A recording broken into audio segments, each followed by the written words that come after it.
The crystal wine glasses caught the light from my parents' Victorian mansion's chandelier as I adjusted my simple black sweater dress. Nothing designer, nothing flashy, just clean lines and good fabric. The kind of understated elegance that my family had never learned to recognize, too busy chasing logos and brand names to understand real quality.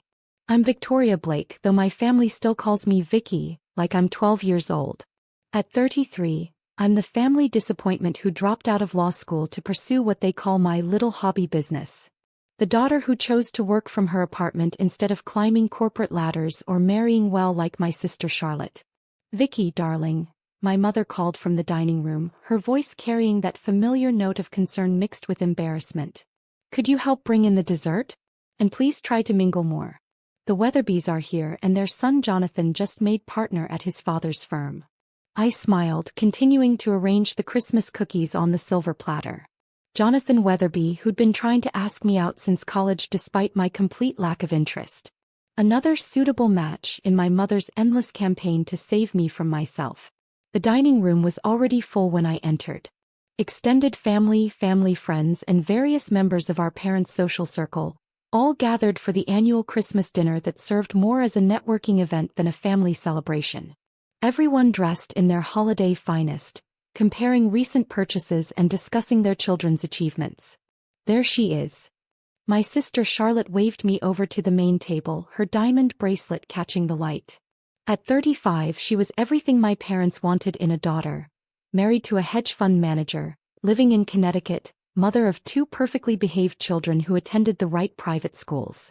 I took my assigned seat between Aunt Patricia and Cousin James, both of whom immediately began their usual interrogation about my life choices. So Vicky, Aunt Patricia began, her voice dripping with false concern, how's the online business going? Still selling those little outfits? It's fashion design, Aunt Patricia. And yes, it's going well. James laughed, the sound sharp and dismissive. Fashion design. Come on, Vic. You drop ship clothes from overseas and mark them up. That's not design, that's basic retail arbitrage. If he only knew that I'd been designing every piece myself, that my little outfits were being worn by A-list celebrities who discovered my work through private stylists, that my basic retail operation had quietly revolutionized sustainable fashion manufacturing. Now, James, my mother intervened, though her tone suggested she agreed with his assessment. Vicky's trying her best. We all have to find our own path, even if it's not traditional. Charlotte set down her wine glass with practiced precision. Speaking of paths, Jonathan Weatherby was asking about you again, Vicky. He's doing so well at the firm and he's such a catch. I took a sip of my wine, a 2018 Bordeaux that I'd brought myself, though no one had bothered to ask about it. I'm not interested in Jonathan, Charlotte. I'm focused on my work. Work, my father repeated from the head of the table, his voice carrying the weight of years of disappointment. Vicky, you're 33 years old. When are you going to stop playing dress up and consider a real career? The table went quiet, all eyes turning to me. This was the moment they'd all been waiting for, the annual intervention disguised as family concern. Your cousin David just bought his second home, Uncle Robert added helpfully. Real estate investment. Building actual wealth. And Charlotte's husband just got promoted again, my mother chimed in. Managing director now. They're looking at houses in the Hamptons. I remained silent, used to these comparisons by now. They happened at every family gathering. Someone would decide it was time to shame me into abandoning my dreams and embracing their version of success. The thing is, Charlotte continued, her voice taking on that particular tone that meant she thought she was being helpful. Online businesses aren't really sustainable. They're just hobbies that occasionally make money. You need something with real security, real growth potential. Like what? I asked quietly. Well, she gestured around the table, look at everyone here. James is in finance, David's in real estate, Jonathan's in law. These are careers that matter, that build generational wealth. Still selling clothes online? Charlotte's voice suddenly rose, loud enough that conversations at nearby tables paused. Like some teenager with an Etsy shop? The room fell silent except for the soft Christmas music playing in the background. I could feel the weight of their collective judgment, their shared certainty that I was wasting my life on childish pursuits. Charlotte, please, my father murmured, not so loud. but she was emboldened by what she perceived as family support, her voice carrying clearly across the dining room.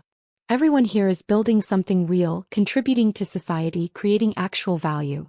And you're still playing with fabric samples and selling clothes to strangers on the internet. I quietly sipped my wine, watching the faces around the table. Some looked embarrassed by Charlotte's outburst, others nodded in agreement. My mother just looked sad, as if watching her daughter's life slip away one failed business decision at a time. Right then my phone rang. The distinctive ringtone I'd assigned to business calls cut through the ambient noise of Christmas dinner conversation. I glanced at the screen. Sophia Martinez, New York Fashion Week coordinator. The timing was either perfect or disastrous depending on your perspective. I should take this, I said calmly. Oh please, Charlotte scoffed. Another customer complaining about a delayed shipment? Without hesitation I put the call on speaker, holding the phone up so everyone at the table could hear clearly. Miss Blake, this is Sophia Martinez from New York Fashion Week. I'm calling because Vogue wants to feature your billion-dollar empire. Their jaws dropped. The entire dining room went silent. Not just our table. The whole room seemed to pause, as if someone had pressed mute on Christmas dinner itself. The Christmas music continued playing, but no one seemed to hear it. Sophia's voice continued through the speaker, professional and excited. Anna Wintour herself approved the cover story. They're calling it The Invisible Revolution: How Victoria Blake Built Fashion's Most Sustainable Empire in Secret. The photo shoot is scheduled for January 3rd at their Manhattan studio. Charlotte's wine glass tilted in her hand, Bordeaux spilling onto the white tablecloth unnoticed. James's mouth hung open like he was trying to catch flies. Aunt Patricia blinked rapidly, as if her brain was refusing to process the information. Sophia, I said calmly, can we discuss the interview details tomorrow? I'm at a family dinner. Of course, Victoria. I just wanted to confirm that Forbes will also be running their feature next week. The $1.2 billion fashion disruptor who changed everything. Your publicist mentioned you'd be unavailable tonight, but the editors are incredibly excited about both pieces. I ended the call and looked around the table at their stunned faces. The silence stretched for what felt like hours but was probably only seconds. Billion, Uncle Robert whispered finally. Vogue cover, my mother repeated as if testing the words. Charlotte had gone completely pale. The sister who'd spent the last 10 minutes lecturing me about real careers and sustainable businesses looked like she might need medical attention. Victoria, Aunt Patricia's voice was barely audible. What exactly do you sell? I slipped my phone back into my purse, straightening my simple sweater dress. Sustainable fashion, Aunt Patricia. The little outfits you've been dismissing? They're worn by half the celebrities you see on red carpets. The online hobby? It's the largest eco-friendly fashion platform in the world. The nearby tables had started whispering, putting together pieces of the conversation they'd overheard. Social media was probably already buzzing with fragments of the call, speculation about the mysterious Vogue cover story that had just been announced at a Christmas dinner. But, James stammered, you work from home. You don't have an office. Actually, I have 12 manufacturing facilities across 4 countries, I corrected gently. And headquarters in Soho that I bought last year. The home office was just for privacy while I built everything. Charlotte finally found her voice. You've been lying to us. No, I said firmly. I've been working. The difference is, you never asked what I was actually building. You just assumed that because you didn't understand it, it couldn't be valuable. I stood up, smoothing my dress, which ironically, was one of my own designs, though none of them would have recognized it. The teenager with an Etsy shop has built the fastest-growing sustainable fashion company in history. We've eliminated 2.3 million pounds of textile waste this year alone. As I walked toward the living room, I could hear the explosion of whispered conversations behind me. Questions, denials, desperate attempts to understand how the family failure had secretly become more successful than all of them combined. Vicky, wait. My father's voice stopped me at the doorway. I turned back to face the table full of shocked relatives and family friends. Yes, Dad. How long? He asked quietly. How long have you been building a billion-dollar company? About 8 years. Since I dropped out of law school, actually. The rest of Christmas dinner passed in a blur of shocked stares and hurried conversations. Word had spread quickly through the party. The family disappointment wasn't just successful. She was the mysterious fashion mogul that industry publications had been trying to identify for months. Jonathan Weatherby found me near the Christmas tree, his confident demeanor replaced by something resembling awe. "Victoria, I had no idea. The things they were saying about your business." I smiled, sipping my wine. "Were pretty accurate, actually. I do sell clothes online. I just do it at a scale they never imagined." "I mean $1 billion, he said, shaking his head. "And Vogue wants to put you on their cover." "It's not about the money, Jonathan. It's about building something that matters. Fashion that doesn't destroy the planet, manufacturing that doesn't exploit workers, business practices that prove you can be profitable and ethical simultaneously." As the evening wound down, I found myself in my father's study, reviewing emails on my phone while he nursed a brandy and tried to process the evening's revelations. $1 billion, he said for the third time. 1.2 billion according to the latest valuation, I corrected, not looking up from my phone. "Though that's just the company value. The real impact is in the supply chain transformation we've achieved." "We never knew," he said quietly. "All these years we thought you were struggling." "I was struggling," I admitted. "Just not financially. Do you know how hard it is to revolutionize an entire industry while your own family thinks you're a failure?" He was quiet for a long moment. "We should have believed in you." "Maybe. But would you have? Or would you have tried to convince me to take a safer path, to get that law degree, to marry Jonathan and settle into the life you wanted for me?" The question hung in the air between us. We both knew the answer. "What happens now?" he asked finally. I looked up from my phone, meeting his eyes. "Now I go back to work. The Vogue piece will bring more attention than I've ever wanted, but it's good for the company. More visibility means more impact. And us? Your family?" I considered the question carefully. "That depends. Are you ready to see me for who I am instead of who you thought I should be?" 2 weeks later, I sat in Vogue's Manhattan photography studio, surrounded by racks of my designs while Annie Leibovitz adjusted lighting for the cover shoot. The irony wasn't lost on me. I was still working with clothes, still focused on fabric and design, just as I had been when they dismissed it as a hobby. "The sustainable angle is perfect," Anna Winter said, reviewing the preliminary shots on her assistant's tablet. "Fashion needs more leaders like you, people who prove that ethics and profitability aren't mutually exclusive." My phone buzzed with a text from Charlotte. "Saw the Forbes early release online. Mom's crying happy tears. Dad's showing the article to everyone at the country club. I'm sorry, Vicky. Really sorry." I smiled, tucking the phone away as the photographer called for the next setup. The apology felt genuine, born from understanding rather than social pressure. "Ready for the next look?" Annie asked. I nodded, walking toward the rack of designs I'd created over the past 8 years. Each piece told a story, not just of fashion but of innovation, sustainability, and the quiet persistence required to build something meaningful while everyone around you saw only failure. The cover story would hit newsstands next week, officially ending my anonymity but amplifying my platform. The hobby business my family had mocked was about to become the face of fashion's sustainable future. As I changed into the next outfit, a jacket made from recycled ocean plastic that had taken 2 years to perfect, I thought about that girl who dropped out of law school to chase an impossible dream. She'd been building this moment one stitch at a time, one sustainable innovation at a time, one small victory at a time. The camera flashes began, capturing images that would soon appear on magazine covers worldwide. But the real picture was bigger than any photograph could show. It was the story of an industry transformed, an economy reimagined, and a family finally learning to see success in forms they'd never expected. That evening, I returned to my Soho headquarters, the 12-story building that my family had never known existed.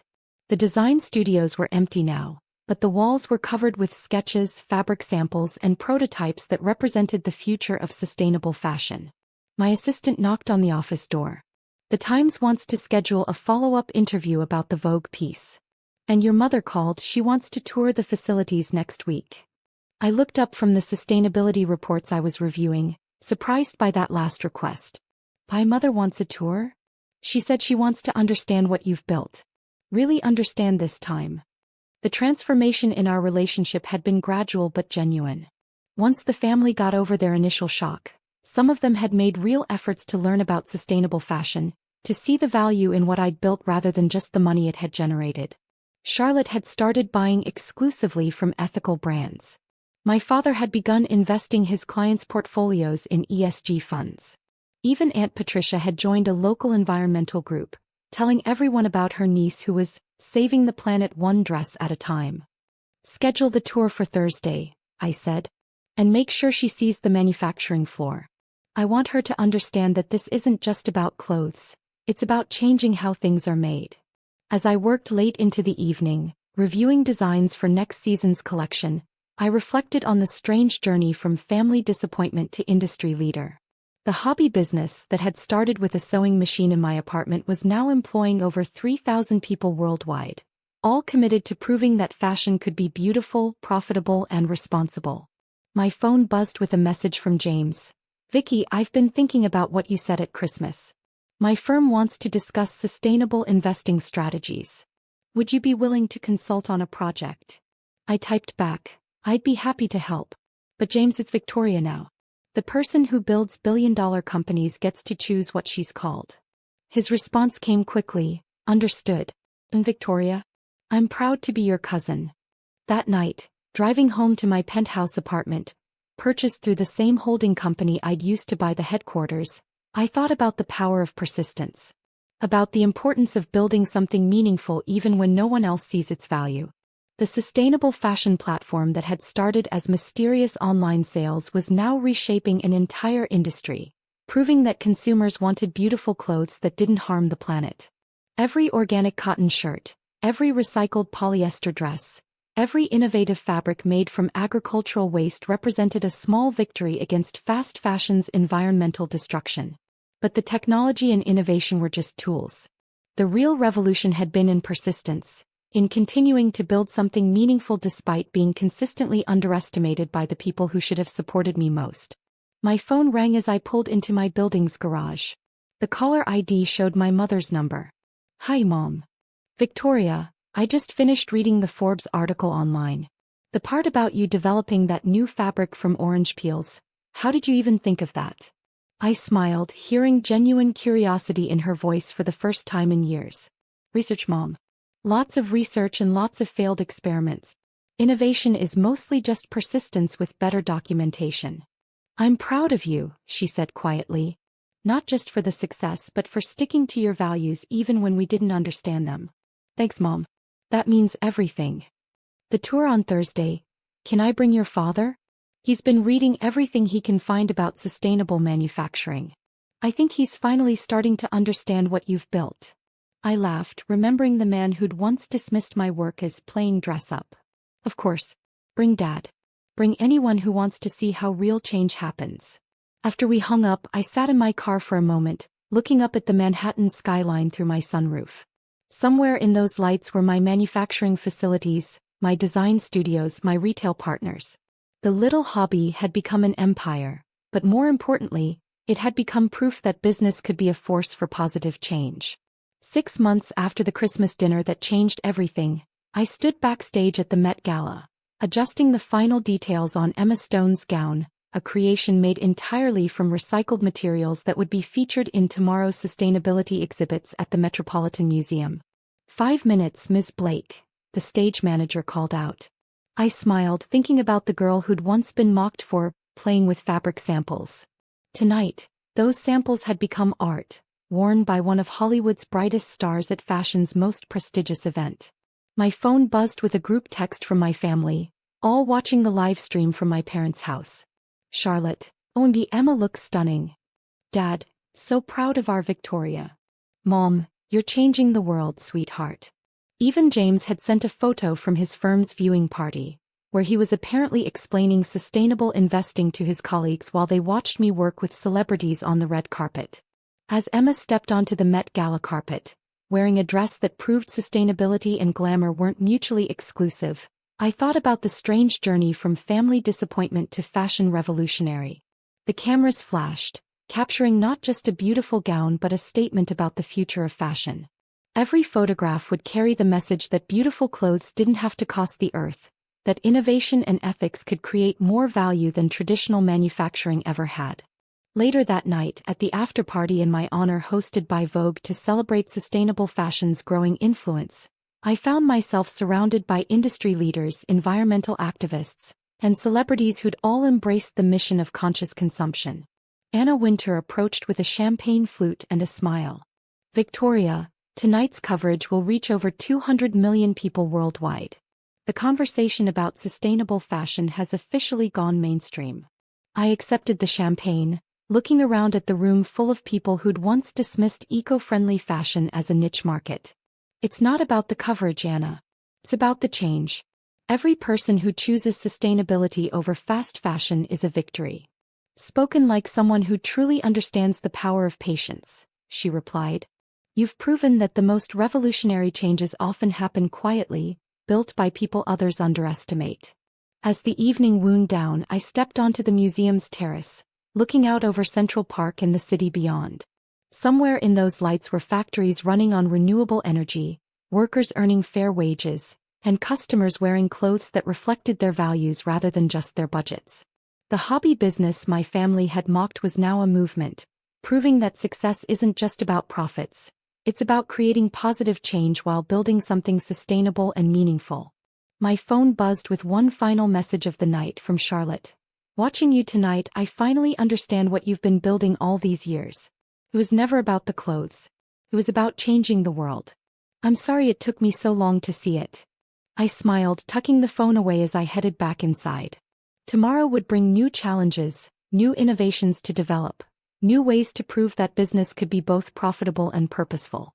Sometimes the greatest victory isn't proving others wrong. It's showing them that success comes in forms they never imagined, built by people they never saw coming, using methods they never understood until it was impossible to ignore the results. The girl with the sewing machine had become the woman with the vision. And fashion, finally, was becoming beautiful in every sense of the word.